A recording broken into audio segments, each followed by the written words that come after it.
Dear students, आज मैं आपको MP board class 10th general English का लेसन नंबर 9 जिसका नाम है द ट्रिब्यूट पार्ट 1 ये आपको फुल एक्सप्लेनेशन दूंगा और ये लेसन को हिंदी में अर्थ इसका समझाऊंगा। तो आइए इस लेसन में आगे बढ़ते हैं। सबसे पहले तो ये बॉक्स में जो दिया होता है अबाउट द लेसन कि इस लेसन में क्या इसका सार है, इसका क्या अर्थ है, तो ये देख लेते हैं। Joint family has been the primary basis of Indian society. India continued to have large unbreakable families from distant past to recent times. Examples of such families exist even today. The present lesson exhibits the ties and strings that kept them united. It is the finest example of love and respect towards the elders of the family. इस पाठ का जो सार है वो ये है कि भारत में जो जॉइंट फैमिली संयुक्त परिवार की जो प्रथा है वो ज़बरदस्त है। इस तरह की कंबाइंड फैमिली में रहने का चलन सिर्फ भारत में ही है और बाहर कहीं भी नहीं है।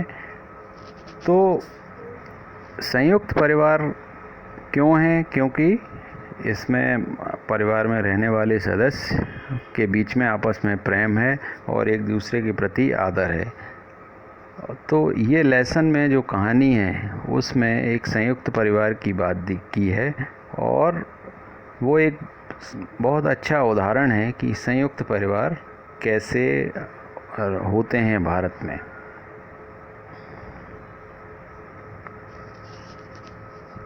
तो इस लेसन को स्टार्ट करने से पहले हम ये देखते हैं कि फर्स्ट पेज में, इसमें 3 पेज हैं। मैं पहले फ़र्स्ट पेज का आपको अर्थ बताऊंगा। फर्स्ट पेज में जो भी डिफ़िकल्ट वर्ड्स हैं उनके मीनिंग हम पहले देख लेते हैं। इसमें वर्ड है जैसे कंटेंट, इसका अर्थ है निहित। पेटाइट का अर्थ है खूबसूरत। श्रैंक का अर्थ है सिकुड़ गया। रिकेटी का अर्थ है सूखा रोगी। स्ट्रेन का अर्थ है तनाव। मोरिबंड का अर्थ है मरणासन्न। कोब वेब्स का अर्थ है ब्यौरा। स्वेप्ट का अर्थ है बह। कॉम्प्लेसेंसी का अर्थ है शालीनता। कॉइल्ड का अर्थ है कुंडलित। प्रीऑक्यूपाइड का अर्थ है व्यस्त। स्कैंटी का अर्थ है अल्प। कंपैशन दया। फ्यूड का अर्थ है झगड़ा। क्रॉप्ड अप का अर्थ है उभर आया। पैडी का अर्थ है धान। धान मतलब चावल। इंडिस्पेंसेबल का अर्थ है अपरिहार्य।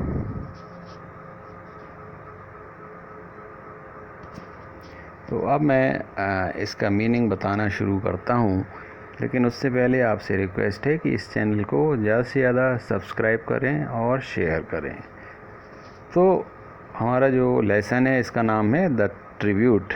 ट्रिब्यूट का अर्थ होता है श्रद्धांजलि, सम्मान। तो अब स्टार्ट करते हैं। As I reached my desk in the office my eyes stopped over a letter. It contained that familiar petite hand writing of my elder brother. After a very long time he had return to me. I shrank within for not writing letters home all these days. इसका अर्थ होता है कि मैं दफ्तर में जैसे ही पहुंचा तो मुझे अपनी मेज़ पर एक पत्र दिखाई दिया और मेरी आंखें वहीं पर रुक गईं। उस पर मेरे बड़े भाई की जानी पहचानी खूबसूरत लिखावट थी। काफ़ी समय बाद उन्होंने मुझे पत्र लिखा था। मैं इतने समय से घर कोई चिट्ठी ना लिखने के ख्याल से अंदर ही अंदर सिकुड़ गया। ये फर्स्ट पैराग्राफ का अर्थ है। सेकंड पैराग्राफ है In my student days, it was almost a routine affair. I used to go home to that distant village on a rickety bus, caring nothing for the strain of the journey. My home, my village, they used to pull me away from the moribund city life. Now things have changed, and I too have changed a great deal at that day. A lot of cobwebs have settled around me. I am swept by that invisible tide of time and business. I was studying at Bhubaneswar, where I got my job, and now for these 2 years I have thought of home not even once.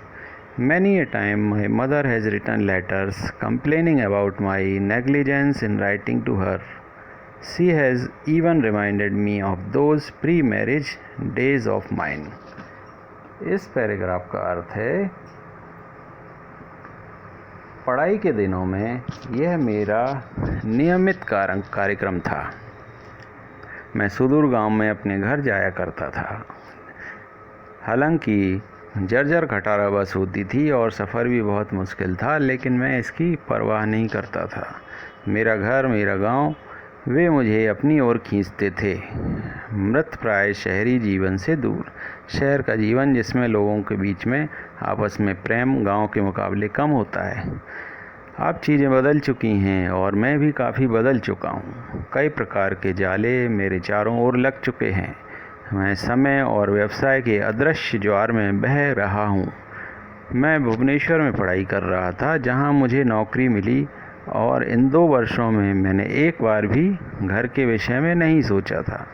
कई बार मेरी माँ ने उनको पत्र ना लिखने की शिकायत करते हुए मुझे पत्र लिखे, लेकिन और उन्होंने मुझे मेरे विवाह पूर्व के दिनों की भी याद दिलाई।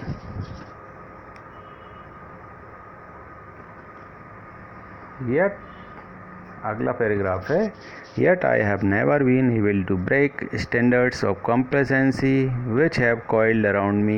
I have kept quiet to prove that I am busy and preoccupied. Now she does not complain. Probably she understands my position. इसका अर्थ हुआ कि फिर भी मैं अपने इर्द गिर्द कुंडली मारे आत्मसंतुष्टि के उन मानदंडों को कभी तोड़ नहीं पाया।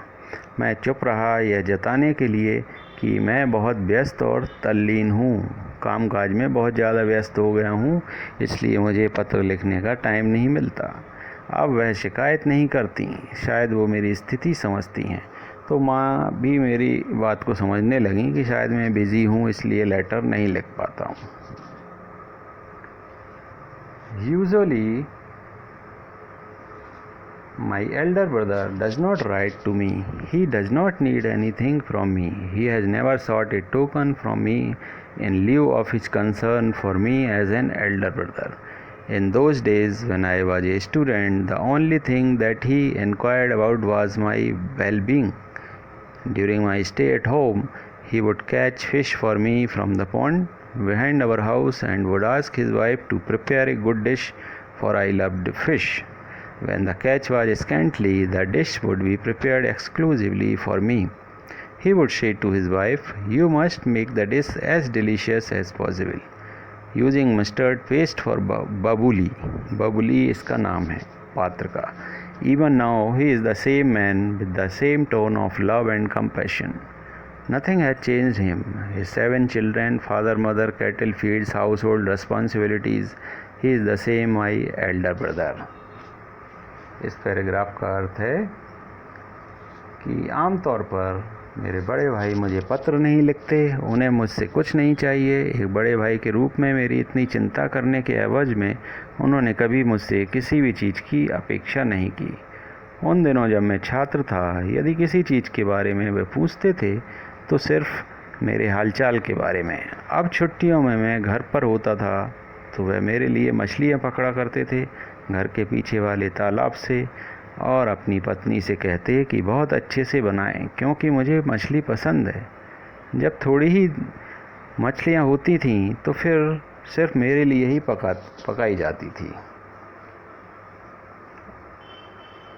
और वे अपनी पत्नी से कहते थे, तुम बाबुली के लिए पिसी सरसों के साथ मछली बनाओ, जितना स्वादिष्ट तुम बना सकती हो उतना। वे आज भी वैसे ही हैं, वही प्यार, करुणा व संवेदना युक्त व्यक्ति। कुछ भी नहीं बदला उनके साथ। बच्चे, पिताजी, माताजी, मवेशी, खेत, घर की जिम्मेदारियां, वे आज भी वही हैं। मेरे बड़े भाई। I handled the letter carefully. He had asked me to come home. Some feud had cropped up. The two sister-in-law had quarrelled. Our paddy fields, the cottage, and all the movables and immovables were to be divided into 3 parts amongst us. My presence was indispensable. इसका अर्थ हुआ मैंने बहुत सावधानी के साथ पत्र को खोला। उन्होंने बड़े भाई ने मुझे घर आने के लिए लिखा था। कुछ झगड़ा उठ खड़ा हुआ था परिवार में। मेरे दोनों भाइयों की पत्नियां आपस में लड़ ली थीं। हमारे चावल के खेत, हमारा मकान और अन्य सभी प्रकार की चल अचल संपत्तियों का बंटवारा हम तीनों के बीच होना था। मेरी मौजूदगी अपरिहार्य थी। तो ये पहले पेज का मीनिंग मैंने बता दिया है। अब सेकंड पेज देखते हैं। सेकंड पेज में जो डिफ़िकल्ट वर्ड्स आएंगे वो ये हैं: एडमेंट अपरिहार, ड्रेंस्ड तरबतर होना, ऑर्फेंड अनाथ, डिस्पेयर निराशा, रिलेंटलेसली लगातार, यॉनिंग उबासी लेना, अनपर्टर्ब्ड बेफिक्र, लैम्ब मतलब मेमना, हमिंग ए ट्यून एक धुन गुनगुनाते हुए, चंक्स का मतलब है हिस्सा, कंसोलिंग का अर्थ है सांत्वना। तो ये इसके डिफ़िकल्ट वर्ड्स हैं। मैं डिफ़िकल्ट वर्ड्स के अर्थ इसलिए बता रहा हूँ ताकि आपको लेसन समझने में आसानी रहे, और इन वर्ड्स को आपको स्पेलिंग भी याद करना है और अर्थ भी पता होना चाहिए। तो अब सेकंड पेज का हम मीनिंग देखते हैं।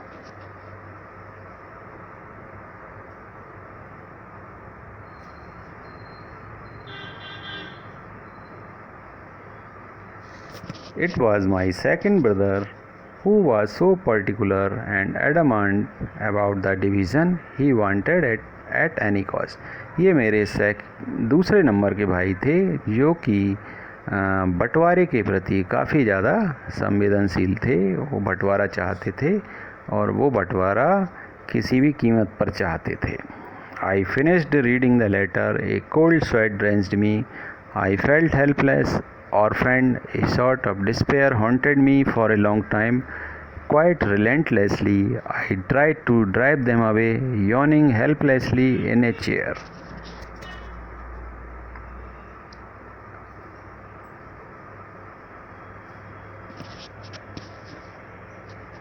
मैंने पत्र पढ़ लिया था। ठंडे पसीने से मैं भीग गया। मैं अपने आप को असहाय और अनाथ महसूस कर रहा था। पत्र पढ़ने के बाद बहुत देर तक एक प्रकार की निराशा मुझे घेरे रही।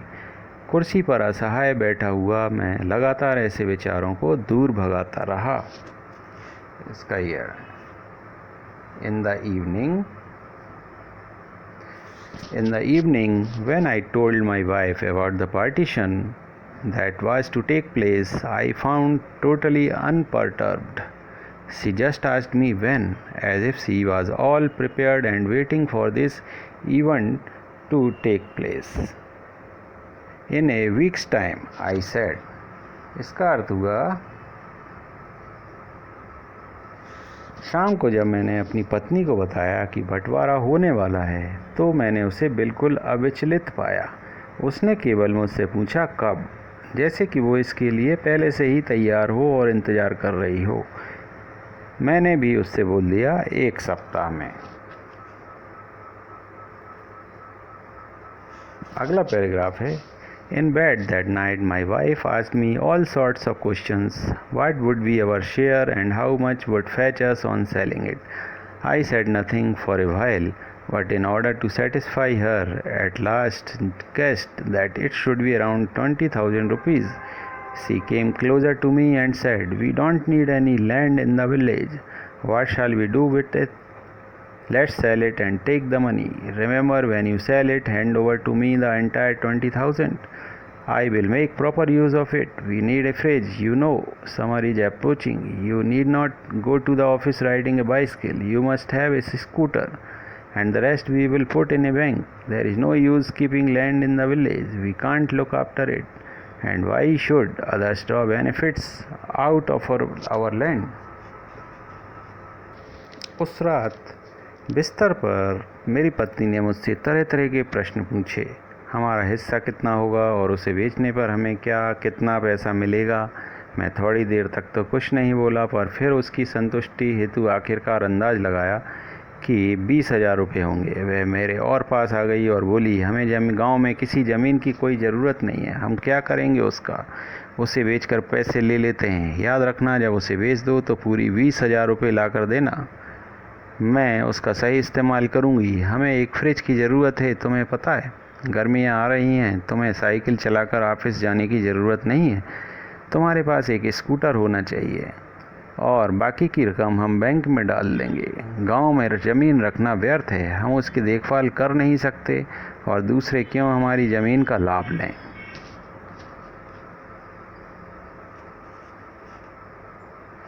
I listened to all this like an innocent lamb looking into the darkness. I felt as if the butcher was sharpening his knife, humming a tune, and waiting to tear me into large chunks of meat, and consoling me, saying that there is a better life after death. इसका अर्थ हुआ,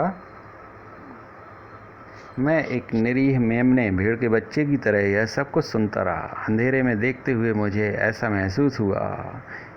महसूस हो रहा था जैसे कोई कसाई गाना गुनगुनाते हुए छुरा तेज कर रहा है और इंतज़ार कर रहा है मुझे बड़े बड़े मांस के टुकड़ों में काटने का, और साथ में मुझे सांत्वना दे रहा है, यह कहते हुए कि मृत्यु के बाद, मरने के बाद मुझे बहुत बेहतर ज़िंदगी मिलेगी।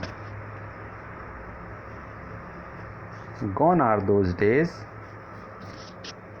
gone are those feelings when the word home filled my heart with emotion, and that affectionate word brother, what feeling it had, how it used to make my heart pound with love.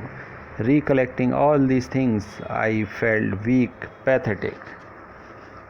इसका अर्थ हुआ, वो दिन, वो भावनाएं सब कहीं खो गए हैं, जब घर शब्द मेरे हृदय को उमंग भरी भावना से भर देता था, और वह स्नेहमयी शब्द भाई, कैसा सुखद एहसास था उसमें, कैसे वो मेरे हृदय को प्रेम से, प्यार से जोर जोर से धड़का देता था।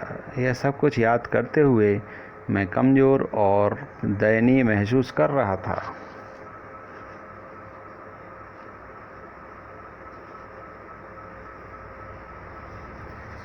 नेक्स्ट है, Where is the hurt gone? Where are those days? Where has that spontaneity of feeling gone? I just can't understand how a stranger could all of a sudden become so intimate.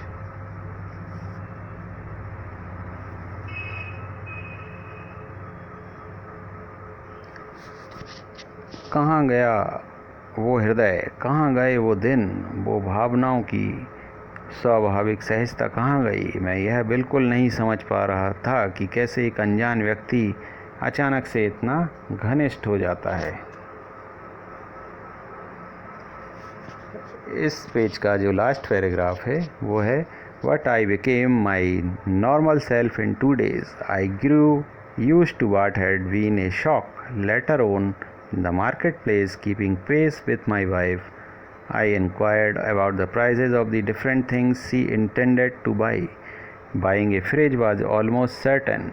A second-hand scooter, a stereo set, and some gold ornaments. I prepared a list of the prices. She kept reminding me about her intentions and was showing a lot of impatience. इसका अर्थ हुआ कि मैं 2 दिनों में मैंने अपने आप को सामान्य स्थिति में कर लिया था। पहले जो मुझे आघात लगा था, झटका लगा था, मैं उसका आदी हो गया था। बाद में बाज़ार में अपनी पत्नी के साथ कदम मिलाते हुए मैंने उन चीज़ों की कीमत के बारे में पूछा जो वह खरीदना चाहती थी। एक फ्रिज लेना तो लगभग पक्का था, एक पुराना स्कूटर, एक स्टीरियो सेट और कुछ सोने के आभूषण। मैंने सब चीज़ों की एक सूची तैयार कर ली थी, रेट लिस्ट। मेरी पत्नी मुझे याद दिलाती रही कि वह क्या चाहती है, और वह काफ़ी अधीर थी। तो ये सेकंड पेज कंप्लीट हो गया। अब हम थर्ड पेज देखेंगे। थर्ड पेज के जो डिफ़िकल्ट वर्ड्स हैं वो हैं ब्रूइस्ड, जिसका अर्थ है चोट, स्कैटर्ड का अर्थ है बिखरे हुए, स्क्रीचिंग का अर्थ है रोते हुए, बिफोर हैंड पहले से ही, वॉर्न आउट घिसा हुआ, स्नैच्ड का अर्थ है छीन लिया, एस्कॉर्ट का अर्थ है अनुरक्षण, लैग्ड का अर्थ है पीछे रह जाना, स्ट्रॉल का अर्थ है चहलकदमी।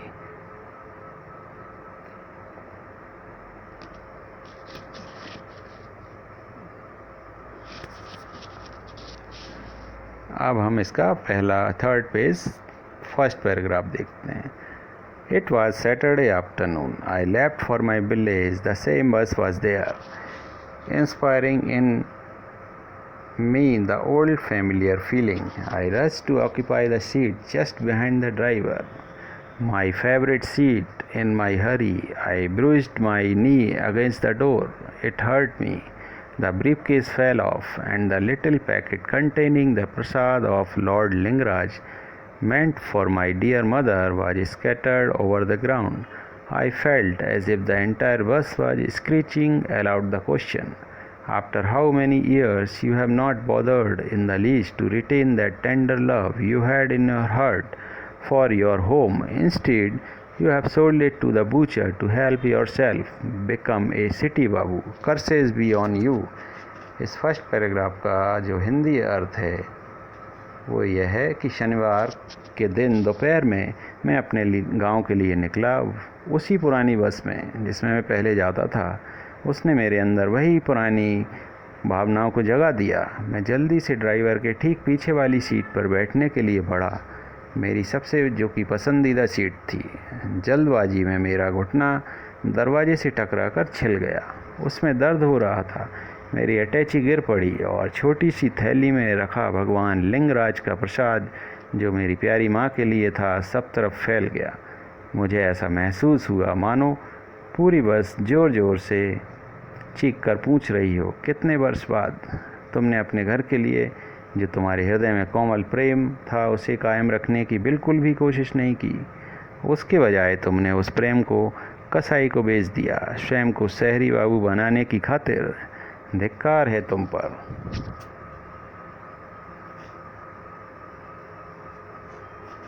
तो ये इसका अर्थ था। अब I boarded the bus, recollecting the briefcase and the content of the soiled packet, bearing a shameless smile for the cleaner and the conductor of the bus. It was 5 in the evening when I got down. I had written beforehand. My elder brother was there to meet me at the bus stop. He appeared a little tired and worn out. "Give that briefcase to me. That must be heavy." He almost snatched it away from me. I forgot even to touch his feet. This had never happened earlier. He was walking in front of me. ये 2 paragraph का अर्थ है कि मैं बस से उतर गया, अपनी अटैची और थैली के बचे खुचे प्रसाद को लेकर चालक, ड्राइवर और कंडक्टर की तरह बेशर्मी से मुस्कुरा कर देखता हुआ। शाम के 5 बज रहे थे जब मैं उतरा। मैंने अपने आने की सूचना पत्र द्वारा दे दी थी। मेरे बड़े भाई मुझे बस अड्डे पर लेने आए थे। वह थोड़े थके हुए और क्लांत दिख रहे थे, परेशान दिख रहे थे। "यह अटैची मुझे दे दो, यह भारी होगी।" उन्होंने मुझसे अटैची लगभग छीन ली। मैं उनके पैर तक छूना भूल गया। ऐसा इससे पहले कभी नहीं हुआ था। वह मेरे आगे चल रहे थे। हम लोग गांव की सड़क पर चल रहे थे, धूल भरी, हमेशा एक जैसी। मुझे अपने बचपन के दिन याद आ गए।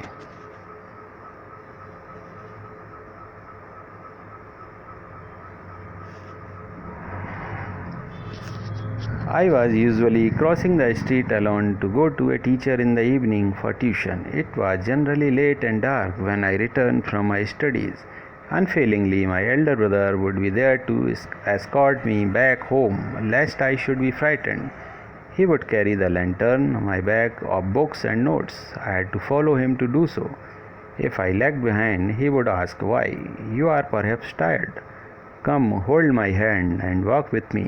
He sometimes used to carry me on his shoulders while going to the fields for a stroll. इस पैराग्राफ का अर्थ है कि मैं आमतौर पर जब ट्यूशन पढ़ने जाता था तो शाम को अकेले ही सड़क पार करता था अध्यापक महोदय के यहाँ पढ़ने जाने के लिए। प्राय लौटते समय अंधेरा हो जाता था। अक्सर बिना किसी नागा के, बिना किसी गैप के मेरे बड़े भाई मुझे लेने के लिए आते थे कि कहीं मुझे डर न लगे। वे मेरी पुस्तकें और लालटेन लेकर चलते थे। मुझे उनके पीछे चलना पड़ता था। यदि मैं ज़्यादा पीछे रह जाता था तो वे पूछते, क्यों, क्या हुआ? शायद तुम थके हुए हो, आओ मेरा हाथ पकड़ो और मेरे साथ चलो। वह कभी कभी मुझे अपने कंधे पर बिठाकर खेतों में भी घूमने जाया करते थे। तो स्टूडेंट्स, ये लेसन 9 फर्स्ट पार्ट है इस लेसन का। सेकंड पार्ट 10th लेसन है। तो ये लेसन अभी कंप्लीट हुआ। अब मैं नेक्स्ट वीडियो जो मेरा होगा वो लेसन 9 इसी लेसन का क्वेश्चन एंड आंसर्स होंगे जो मैं सॉल्व करवाऊँगा। तो आप अगले वीडियो का वेट करें। तब तक आप इस लेसन को अच्छे से तैयार करें, वर्ड्स को, स्पेलिंग्स को याद कर लें। और दूसरा मेरी रिक्वेस्ट थी कि इसको, वीडियो को ज़्यादा से ज़्यादा शेयर करें और अपने फ्रेंड्स में, ताकि वो इसको सब्सक्राइब करें। और जब एक सफिशिएंट सब्सक्राइबर हो जाएंगे तो मैं आपको फ्री ऑनलाइन क्लासेस भी प्रोवाइड करवाऊँगा। तब तक के लिए take care. Thank you so much. Please subscribe and click the bell.